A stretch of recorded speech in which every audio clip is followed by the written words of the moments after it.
Hey, things are not what you think. Yeah, there's always something you don't know. Welcome to Joey's Real Talk. 老外大声说。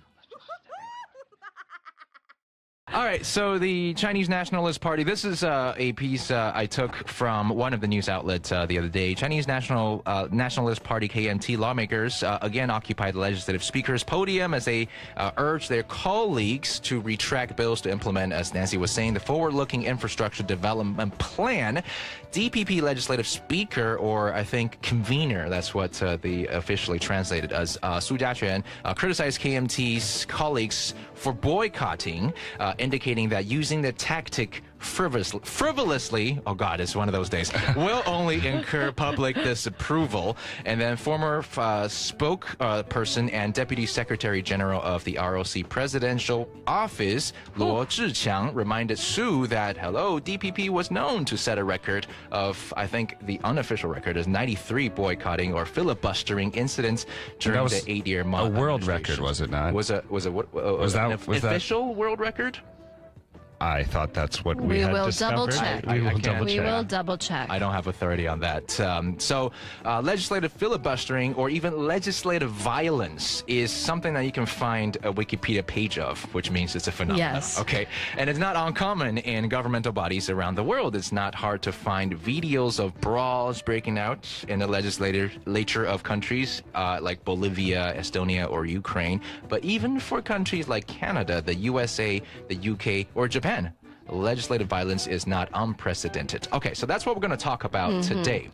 However, I think we need to first coin a couple of terms, because boycotting in English, I think it carries a different meaning than it does in Chinese. So in English, it should mean to withdraw, abstain from, reject commercial or social relationship with a country, organization, or person. Yeah, so basically when you boycott a certain product or a certain company, it means you refuse to spend money on any of their products.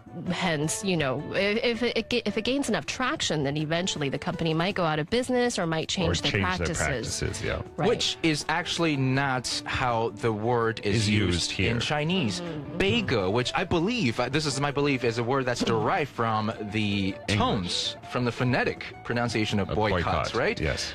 Actually means more something like filibustering, which is an action such as a prolonged speech that obstructs progress in a legislative assembly while not technically contravening the required procedures. Or forcefully occupying the podium and not allowing the other side to speak as well. So yeah, there are different ways to do it. Sometimes it becomes more or less of a physical altercation than a verbal one. So we're going to ask our interviewees today from the USA, from South Africa, from Germany, from US, again, we have 2 US interviewees, and from Canada and from the UK as well. And their age groups are 32, 30, 29, 68, 31, and 52. All right, so a variety. And of course their level of education, bachelor degree, master degree, so it varies as well. And all the way up to a civil engineering degree. So, oh, really? Yes. My goodness. There's also like a biology master or hospitality or hotel management masters. So people of different educational level. All right. So for the first question we asked our interviewees is, are there cases of legislative violence or filibustering from your country of origin, and how are they usually resolved? Mind you, not every one of our interviewees were able to answer the second part of the question. It doesn't always get resolved, but let's see what they said on this matter. Acts of violence in parliament, both in Germany and France, are still quite rare. Well, you do have some episodes here and there, especially in the UK, if you follow the news. But compared to what you see here in Japan and in Taiwan, I really believe that our representatives in parliament are at least trying hard to stick to a strict code of conduct, which otherwise would undermine their credibility and authority. So yes, we do have manners. I'm from South Africa. There have been certain cases within parliamentary meetings or our State of the Nation addresses that happen annually, where certain parties have disrupted proceedings. it usually becomes more verbal than physical. Verbal altercations usually end with profanities, name-calling, accusations. The way they're usually resolved is that Madam Speaker usually calls for a point of order, and if that is not adhered to, they are usually forcibly removed by security or escorted out of the parliamentary buildings or the house of meeting. In the Congress of the United States, all proceedings follow strictly Robert's Rules of Orders, or Parliamentary Rules of Orders, which was established in England and is how the British Parliament and the United States Congress is conducted. If any violence occurs, the Sergeant at Arms of the Congress would immediately take out of the Congress any persons who was committing the violence. This would be a very big disgrace for any congressman, and they could lose their seat in Congress as a result. Filibustering in the U.S., it's something kind of ridiculous that people do to waste time. Filibusters would be like a politician reading from the phone book, hoping to wait out the clock so that they can't vote before the session ends. It's just kind of a tactic to stall and confuse. In Canada, where I currently reside and settle, there have been recent cases of filibustering to stall procedures before certain motions and bills get to the vote. In Canada, violence has also occurred. While perhaps not as extreme as other countries, our current Prime Minister, Justin Trudeau, was a part of the Elbowgate incident. This incident occurred when he elbowed an opposition member in the chest while trying to get his own party members to their seats through a crowd of opposition members. He apologized for the incident, and that was kind of it.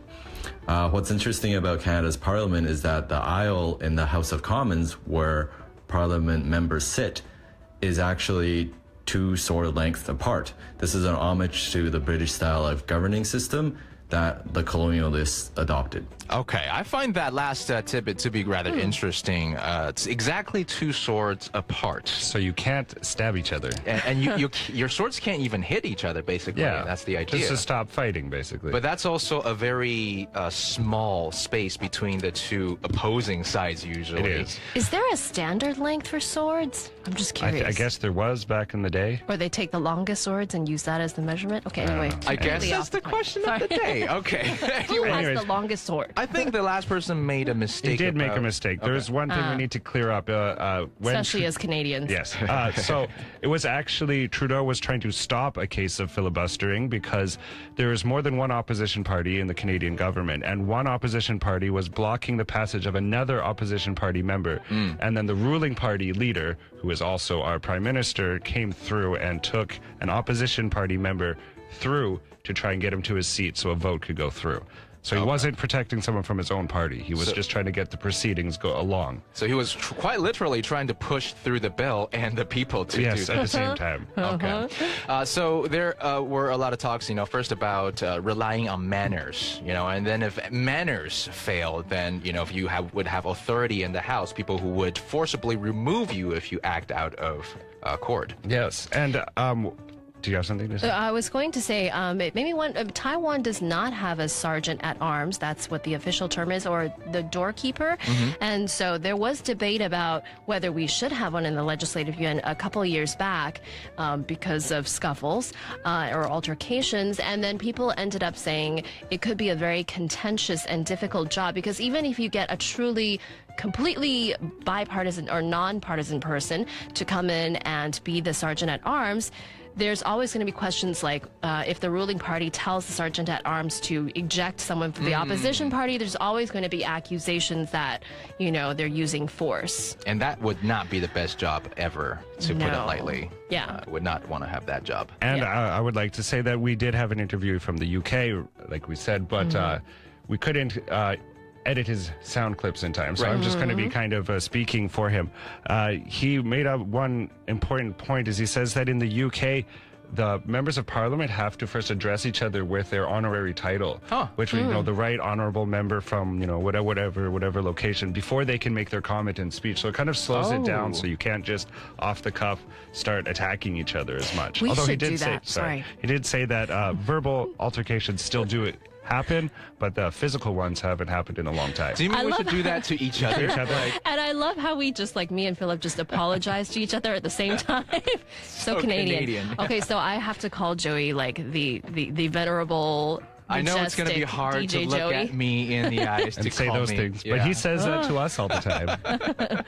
All right, so the second question we asked our interviewees are, what are your thoughts on physical and verbal altercations in Taiwan's legislatures? And let's just be clear, because I think we reached a peak of legislative violence in 2008 to 2010, and these altercations, quote unquote, sometimes they can go from trading insults to pouring water at each other, to throwing, stuff, including shoes or clocks and chairs, and sometimes it's just trading fistfights.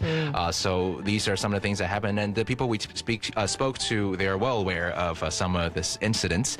So let's ask them once again, what do you think of it from our interviewees? My personal view of it is that it can seem quite immature, as well as unprofessional and selfish. It seems kind of embarrassing for politicians, professional negotiators and debaters to actually fight or break out in violence in the government office. It's just ridiculous. What kind of example does that set, right? We elected these people to be professionals and to solve problems, and they're fighting each other is very absurd. Quite frankly, any member of parliament who's trying to pass or oppose a bill by means of violence is A, in the wrong place, and B, doesn't really understand any of the fundamental values behind a constitutional system. Consensus can only be achieved through dialogue, and violence is just a sign of weakness and desperation, and just really doesn't lead to any consensus at all. It just simply creates conflict instead. I believe boycotting is a fundamental right in a democracy, but I do not believe in filibustering, and I think it's a waste of time and taxpayer money. Okay, there you go. So there's one of our interviewees making a clear distinction between the term boycotting and filibustering. And of course, we explained that at the beginning.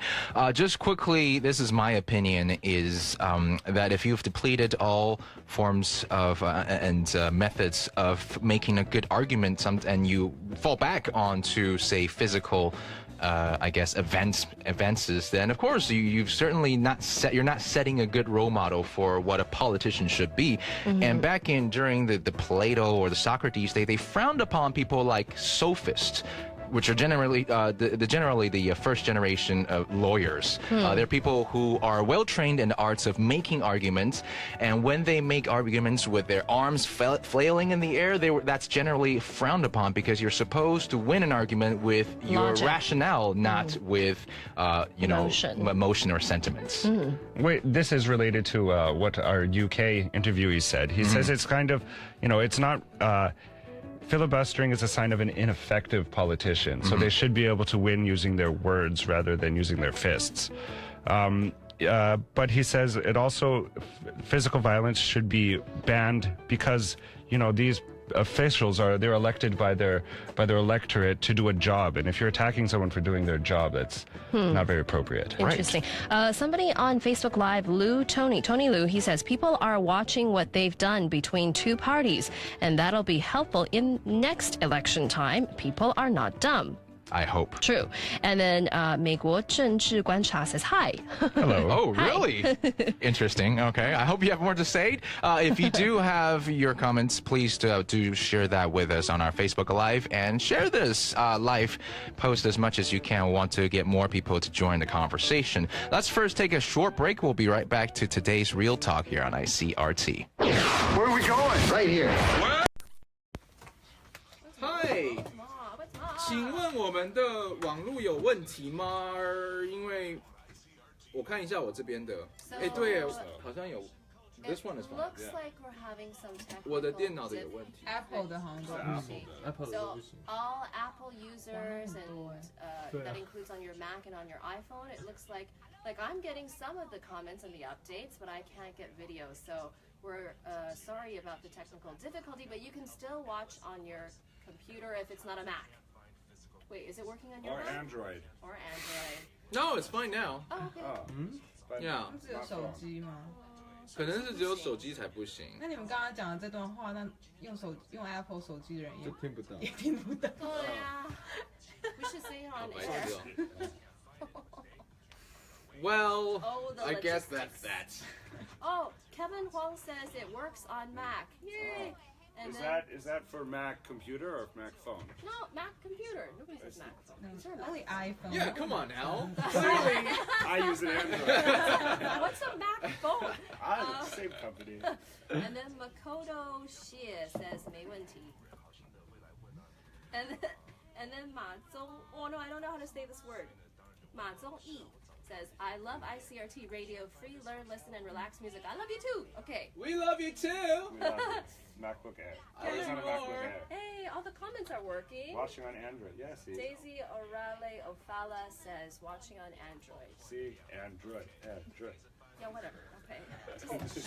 Maybe we should get sponsorship from an Android phone. I know, this is like an Android advertisement. Alright， 我们今天在老外大声说谈的是杯葛这两个字哦。那其实杯葛在国外，它应该是一个从 boycott 这个字延伸出来的一个字，但是基本上国外的 boycott 是比较它的翻译不太一样。如果说真的要讲杯葛这两个字的话，应该是 filibustering。我们今天在谈的是立法院的 filibustering。还有，甚至有时候可能在立法院就是打起架来的一些状况。Sorry， 其实杯葛在英文里面 boycott 比较像是就是前几年不是有那个灭顶的那个活动嘛？那个like not 就是不要花钱在一个公司上，然后让他就是没有钱赚，那才是 boycott。完全斩断他们的经济或社会资源，对这样子呀。OK， 那因为这个礼拜在立法院的前瞻计划，我每次都忘记前瞻计划，受到非常多的这个杯葛的这个状况，所以说我们今天在节目上面再谈一下，说国外会不会有杯葛这种状况，会不会有所谓的 filibustering？ 那我们今天邀请到的有加拿大的，有美国的，有南非的，还有德国跟法国的一些国外的朋友来谈他们国家的立法院或者是国会的状况。OK， 那也希望大家可以多分享我们现在这个 post 这个 live， 然后如果说你有朋友他们对这类的这个议题很有兴趣的话，可以分享给他们看。OK， 如果你有朋友是用 Android 手机的话，赶快如果给他们。如果你有朋友，你旁边如果说你同事是用 Android 手机的话，请就借他的手机来看一下。嘿，可是我知道这个人他是用 iPhone 啊。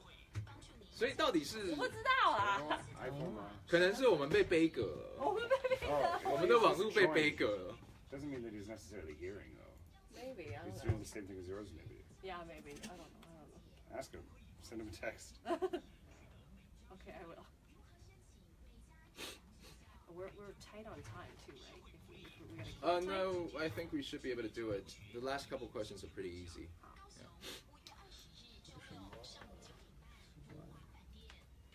可能有时候就是会这样。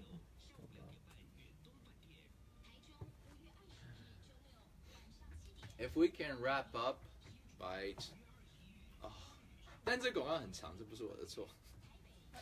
If we can wrap up by 3:40, then we're perfect. Okay. Yeah. All right.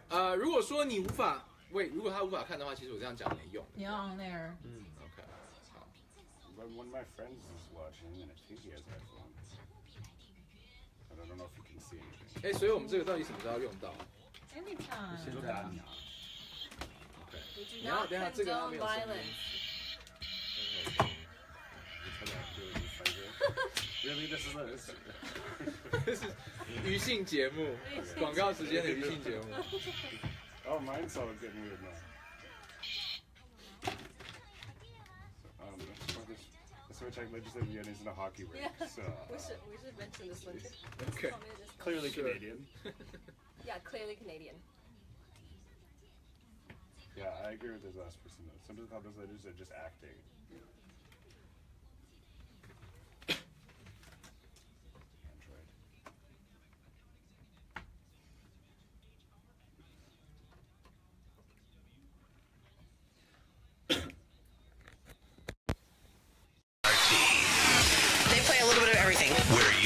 all your favorites. They play all the music I like. Everything. Okay, once again, welcome back to the Midday Show's Friday edition of Real Talk. Today we talk about legislative filibustering or boycotting. I don't think boycotting we're going to be using anymore, but in any case, because the word 杯葛 in Chinese seems to stem from the word boycotting, which is strange because it doesn't describe what it is, which is filibustering. And that's kind of like a lemon and lime thing going on. It happens a lot in Chinese. I was very confused when I first came back to Taiwan 10 years ago, and our laimu, which sounds exactly like lime, is not green. It's yellow. And then Ningmong is green. So someone must have got things mixed up along the way. Wait, do they call the yellow ones laimu? Yeah. Or Really? I've seen like Huang I thought it was just Ningmong. Oh, okay. Yeah, like that yellow works too. lemons? Oh, okay. You know how I Wow. know is because there are certain beverages in, bars that must come with a slice of lime. And Of when they course you give me would say lemon, I would be really confused, especially given my mental state at the time. But Okay, that's not what we're anyway. going to talk about. Okay. Do we have comments on Facebook? Yeah, Herbert Lin says, last time I checked, Legislative Yuan isn't an ice hockey ring. So, not sure why there are fights going on. Herbert, you must be Canadian. Yeah. You gotta be Canadian. If you were American, Are you'd you? say football arena or Right? something like Yeah. that. Okay, so the third question we ask our interviewees for today's survey about filibustering and the legislative yuan is here. In a democracy, are tactics such as boycotting and filibustering necessary or should be restricted? And let's see what our interviewees have to say before we once again turn that question to our dear beloved listeners right here on ICRT. seemed to Such me as that boycotting. filibustering That was really weird. Hold on a second. A couple of things were going on at the Okay, same while time. you're fiddling with that, we have another comment that said, I'm so sorry. We're My all Chinese having is our horrible. problems today. Sometimes I thought those legislators just acting, fight to each other to show, hey, I speak for my voter. I need to stand firm with the policy of my party. That's why I behave so fiercely. Maybe those who fight already reached a consensus, just we don't know. I've actually had Conspiracy similar theory. thoughts before. Maybe not so far as a conspiracy theory, but I think a lot of times they It's a are just front. trying to be like, look how much I care, and I want my constituents to feel like I'm fighting for them. Right, because can you have see- to, You have to, represent them. Kind of like WWF, I suppose. Yes. Okay. Anyway, continuing with this next one, and once again, I'll pose the question. Are tactics such as boycotting and filibustering necessary or should be restricted? It always seemed to me that filibustering was kind of a silly thing, kind of ridiculous. It's a way to get around the normal process rather than to work with it. So it seems like there should be some kind of control. We need things to continue to function, for decisions to be made, bills to be passed, etc. So if it's just all going to be craziness and shenanigans, that's no good. Not only restricted, they should be banned completely and severely punished. Only then you can really achieve a higher level of standards in our parliamentary systems and a higher quality of dialogue, I believe. Essentially, I don't feel that any form of boycotting or filibustering should be necessary, but in the face of corruption, I feel certain tactics are necessary to pull out the truth. I mean, it happens all over the world. It's a bit unfortunate that it does. I think until we're able to come up with a better electoral system, especially in a democracy, these type of strategies are perhaps needed to allow for people to at least get their voice in. Currently, we are using the first past the post system, where a majority government can actually be formed with less than 50% of the total votes. So if you're thinking about what a democracy is, there should be systems and methodologies implemented at elections to better represent that. And if there aren't, and even if there is, I also strongly believe that there should be safety checks in one way or another, so that a runaway government that is in a majority can't flip on the agenda, as we're seeing perhaps in the States. So safety checks, which means that filibusterings may be a necessary evil in the legislatures. This brings back to a conversation that Phil and I had this morning. Yes. Well, I mean, it goes back to whether democracy is or is not the best option for a country. I mean, Churchill himself, the Prime Minister of the UK during World War. Former. Yeah, former. He said democracy is the worst form of government, except for all those other forms that have been tried from time to time. Oh, that's a progressive thought, I guess. Yes, but so I mean, he's saying that there's a lot of problems with democracy, and it actually doesn't really work that well. But we haven't found a better form yet. Right. And this goes back again even further to Plato. And according to Plato, there was 5 levels of levels of government, and the first one was the aristocracy, and it goes down. Democracy is the second worst. The only one that is worse than it is a tyranny. Okay, of course. Yes, Interesting. All right. Any comments on Facebook? We are all flawed. Just to let our listeners know, we are having some problems with Facebook Live, and like the video's not updating, and some of your comments are coming in, some of them are not. So we do apologize for the technical malfunction. Oh no, because the fun part is just about to start. And apparently the problem is not so bad on Android. Okay, well, here's the part where you can all chip in. Yes. This is like on a lighter note. We want to, do something fun with today's topic. So we asked our interviewees, if possible, which world leaders would you want to see in a brawl? Who would win and why? Which I think I phrased terribly. Yes. What we really meant was like a boxing match, like regulated, not trying to get people hurt. We're not condoning violence. This is like, we're harking back to when Trudeau had a charitable boxing match with a senator. That was before he was prime minister. Before he was prime minister. It's all in the name of charity. It's, good, healthy sport. Just for good fun. All right. And Yes. actually, most of our interviewees weren't willing to entertain that question. The ones Which is kind of awesome. Yeah, I guess. The ones who did, you will hear a name keeps on resurfacing, and it's for you to find out right here.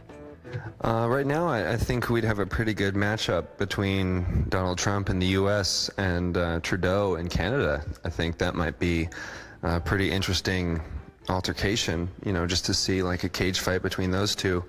Might be a lot of fun, a little North American matchup. I guess I'd love to see Donald Trump of the United States and the president of South Africa, Jacob Zuma, go at it.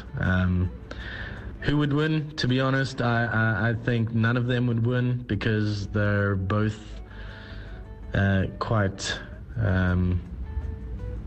obnoxious, arrogant, egotistical, and full of themselves. But then again, that is my opinion. My statement is my opinion. And I don't know. I don't know if I would want to see world leaders brawl, but to answer that question, that's who I'd want to see. I am strongly opposed to any violence in our political system, so obviously I would want to see people in a verbal fight or in a real debate, where they discuss substantial things. But I believe there's somebody called Donald J. Trump who would be very comfortable wrestling with his opponents in the mud. I believe, people like Trump, should be, beaten by and with reason, and fact-checking and strong arguments will always win in the end, as long as the international press are doing their job, fact-checking people like this. I like that last That was footnote. Scary. I know, beaten. And they're like, oh my, with what? Beaten by what? Logic, reason. Exactly. I mean, it makes sense, because at the beginning he says, I don't condone any violence in the political system. Jordan Shen on Facebook Live says Vladimir Putin. And that name did come up too, right? Yes. He has such a macho image. He does. Well, he tries to, with riding horses shirtless. Yes, anyway. Well, be it, if we're talking about friendly boxing match, again, we don't condone violence, or we're talking about fencing with baguettes or throwing, I don't know, what other food items? Balloons? Jello, food fights, whatever. Jello? What would you like to see, or which world leaders would you like to see in a food fight? How about that? That would be interesting. friendly. Okay, so today's episode of Real Talk, talking about filibustering and the Legislative Yuan here in Taiwan. You can certainly re-listen to the whole thing on Facebook Live. Hopefully. Hopefully, if nothing goes wrong. And you can share your comments down below. And please do join us next week for another episode of Real Talk. And once again, thank you, Nancy and Philip, for joining us today. Thanks. See you. And also thanks to our producers, Yvonne and Mike, standing behind the camera. Hello, handsome and gorgeous, thank you for watching our video. If you like more general shenanigans or artist interviews, please make sure you click to the next video, but also make sure you subscribe to us by pressing the bell button down here, because we like to tell you more about fun stuff coming up.